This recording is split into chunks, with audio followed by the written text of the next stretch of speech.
এই তো রে মা, তুই আবার কিনা গল্পের বই নিয়ে বসেছিস? তোর কি খাওয়া দাওয়া অন্য কোনো কাজ নেই নাকি? সারাদিন শুধু পড়া আর পড়া। উফ মা, তুমি এত এত বকো না তো। এই বইটা দেখো, উপকারী কলা পাতা। কি অদ্ভুত নাম, তাই না? এই বইটা পাখি রাজ্য থেকে আজকেই কিনে এনেছি। আমাকে মনোযোগ দিয়ে পড়তে দাও তো। তুমি যাও। হ্যাঁ যাচ্ছি আমি। তোর এসব বইয়ের নাম শুনে আমার কোনো খেয়ে কাজ নেই।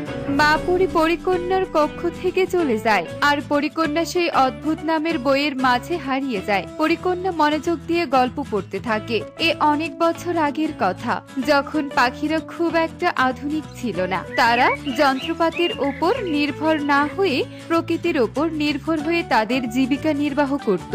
শস্য দানা কুড়িয়ে আনতো, আবার সামান্য চাষাবাদ করে তারা তাদের খাবার জোগাড় করত। পাখিদের মাঝে আধুনিকতার ছোঁয়া তখনও পৌঁছায়নি।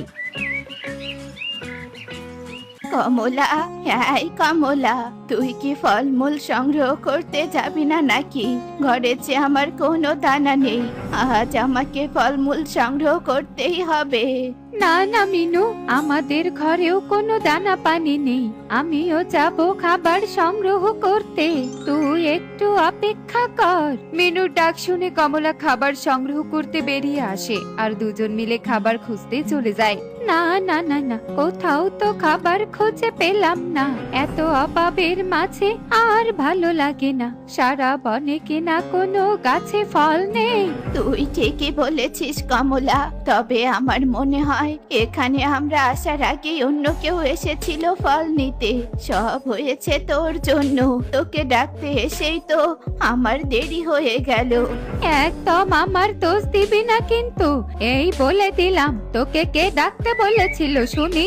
তোমরা দুজন ঝগড়া করো না। ঝগড়া না করে আমার এখানে এসো, আমি তোমাদের দুজনকে সাহায্য করব।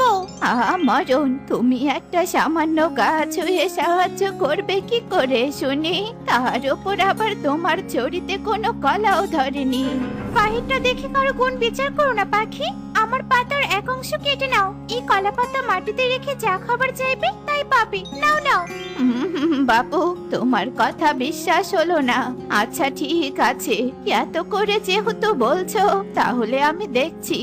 এরপর দুজন কলাপাতা ছিঁড়ে নিয়ে মাটিতে রাখে আর খাবার চাইতেই সেখানে অনেক খাবার চলে আসে। আরে আরে, তাই তো, তুমি দেখছি সত্যি বলছো।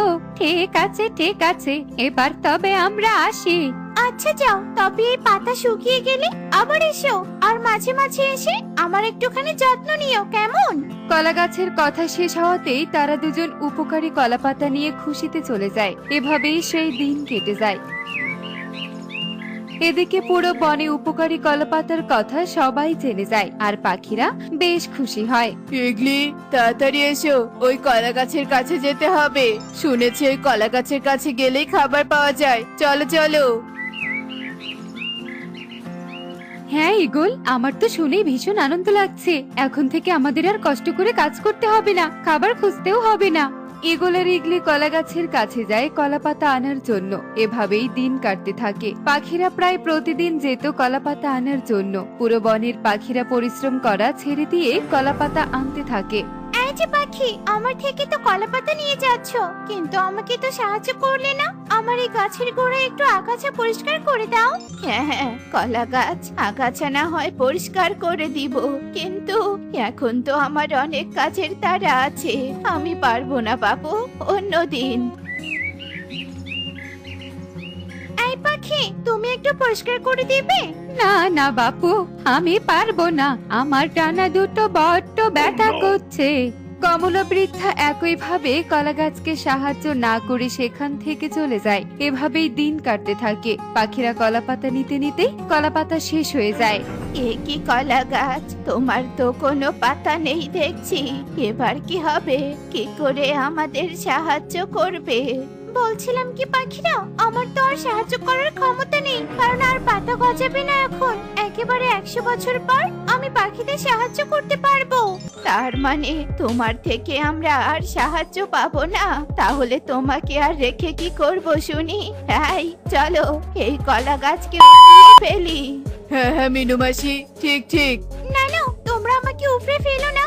আমি তো তোমাদের এতদিন সাহায্য করেছি, আর তোমরা কিনা নিমিষেই সব ভুলে গেলে। যে কোনো উপকারে আসে না তাকে আর রেখে কি হবে শুনি। তোমরা আমাকে যতই উপরে ফেলো না কেন, আমি জীবিত থাকবো। তাই দূরে দিও না আমাকে। আরে আরে, গল্পটা তো শেষ হয়ে গেল, তাহলে এবার কি হবে? কলা গাছের সাথে কিনা এত নির্মমতা করা হলো, এত স্বার্থপররা।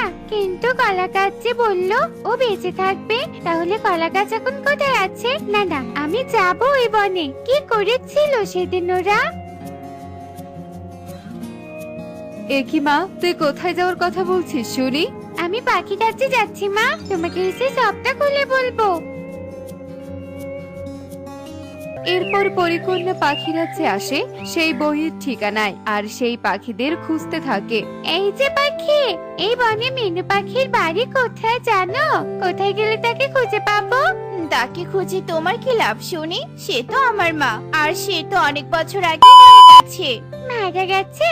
আচ্ছা, তুমি কি উপকারী কলাপাতার বিষয়ে কিছু জানো? আমাকে সাহায্য করো না। তুমি কি পাগল হয়ে গেলে নাকি পরিকন্যা? আমি এই বিষয়ে কিছুই জানি না। আর কলাপাতা আবার উপকারী হয় নাকি? যত সব, শর্ত আমার কাজ আছে। টনি পরিকন্যার সাথে কথা বলে চলে যায়। এভাবেই বেশ কিছুক্ষণ কেটে যায়। এদিকে পরিকন্যার সাথে একইভাবে কাকুলি কাকেরও দেখা হয়। আমার মা তো মরে গেছে পরিকন্যা, তুমি এতদিন পর এসেছো যে, কোনো সম্পত্তির ভাগ পাবো নাকি? তোমরা অনেক লোভী আর স্বার্থপর।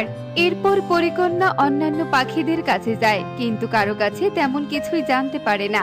কেউ তো কলাপাতার বিষয়ে কিছুই জানে না। এবার তবে কি হবে? কে আমাকে সন্ধান দিতে পারবে? এই বনের পাখিরা তো দেখছি অনেক লোভী। কার কাছে এবার আমি খবর পাবো? পরিকন্যা আনমনে হাঁটতে থাকে। এমন সময় টুকি একটা বাড়ির পাশ দিয়ে হাঁটার সময় কাশির শব্দ শুনতে পায়। ঘরে তো মনে হয় কোনো বৃদ্ধ পাখি আছে, যাই গিয়ে দেখি তো। কে রে মা তুই? আসলে আমার অনেক বয়স হয়েছে তো, তাই চিনতে পারছি না, চোখেও কম দেখি। আমি পরিকন্যা, উপকারী কলাপাতার গাছের সন্ধানে এসেছি। আপনি কি জানেন সে কোথায় আছে? তার শেষ পরিণতি কি হয়েছিল? উপকারী কলা পাতা? সে তো অনেক বছর আগের কথা। আহারে, কি স্বার্থপরতাই না করেছিল সেদিন ওরা। সেই কলা গাছ এখন কোথায় আছে দাদু? তুমি কি আমাকে বলতে পারবে? না পরিকন্যা, ওই যে ওরা নদীতে ভাসিয়ে দিল, তারপর সেই কলা গাছ কোথায় গেছে আমরা জানি না, তবে নদীর নাম মনে আছে। তুমি আমাকে নদীর নাম বলো দাদু, আমি এক্ষুনি যাব। এরপর পরিকন্যা নদীর নাম জানতে পায়, আর সেই বৃদ্ধকে ধন্যবাদ দিয়ে পরিকন্যা নদীতে চলে আসে। এই তো সেই নদী। এই নদীর পথ ধরে আমি এগিয়ে যেতে থাকি, নিশ্চয়ই সন্ধান পাবো কলা গাছে। আমাদের ভুল, একবার যদি জাদু আয়নায় মাকে বলে দেখতাম, তাহলে আর এত কষ্ট করতে হতো না। পরিকন্যা জাদু করে একটা নৌকা প্রকট করে, আর নৌকায় বসে চলতে থাকে। এভাবেই সময় যেতে থাকে। সময়ের সাথে সাথে নৌকাও চলতে থাকে, কিন্তু পরিকন্যা আর কলা গাছ দেখতে পায় না। আরে আরে, নদী বয়ে যেতেই আছে, কিন্তু কলা গাছ এখনো নেই। সে কলা গাছ তাহলে ভেসে ভেসে কোথায় গেল? কেউ নিয়ে যায়নি তো? না না, আমাকে নদীর শেষ প্রান্তে যেতেই হবে। এরপর পরিকন্যা নৌকা দিয়ে চলতে চলতে নদীর শেষ কিনারায় চলে আসে, আর গভীর বনে কলা গাছকে নদীর তীরে পড়ে থাকতে দেখতে পায়। কেউ কি নেই আমাকে সাহায্য করার? আমার যে পাতা গজানোর সময় হয়েছে, আমার যে আবার বনে যেতে হবে। আমাকে কেউ একটু তুলে দাও, আমি যে আর থাকতে পারছি না এভাবে। কি অদ্ভুত, তুমি কিনা এখনো পাখিদের সাহায্যের কথা ভাবছো? আমি তোমাকে সাহায্য করবো কলা গাছ। এরপর পরিকন্যা জাদু করে কলা গাছকে তুলে মাটিতে রোপণ করে দেয়। তোমাকে আর কাউকে সাহায্য করতে হবে না কলা গাছ। আজ থেকে তুমি এখানে নিজের মতো করে বাঁচবে। অনেক তো অন্যের কথা ভেবেছো, আর তার প্রতিদান তুমি কি পেয়েছো শুনে? এই জগতের পাখিরা অনেক স্বার্থপর, তাই তুমি এই বনের খরগোশ, প্রজাপতি, পিঁপড়ে সবার সাথে থাকবে। আমি তোমার সাথে দেখা করব। ঠিকই বলেছো পরিকন্যা, আমি এখন থেকে নিজের জন্য বাঁচবো, কারো কথা ভাববো না। তোমাকে অনেক ধন্যবাদ। এরপর পরীকন্যা খুশি মনে আবারও পরিরাজ্যে চলে আসে। দেখলে তো বন্ধুরা, যা আমাদের ক্ষতি করে তা থেকে আমাদের দূরে থাকাই ভালো, আর তাতেই আমাদের মঙ্গল। এমনই সব মজার মজার শিক্ষণীয় টুনি পাখির গল্প দেখতে আমাদের সাথেই থেকো। আর গল্পটি কেমন হয়েছে তার কমেন্টে জানাতে ভুলো না কিন্তু। Bye bye.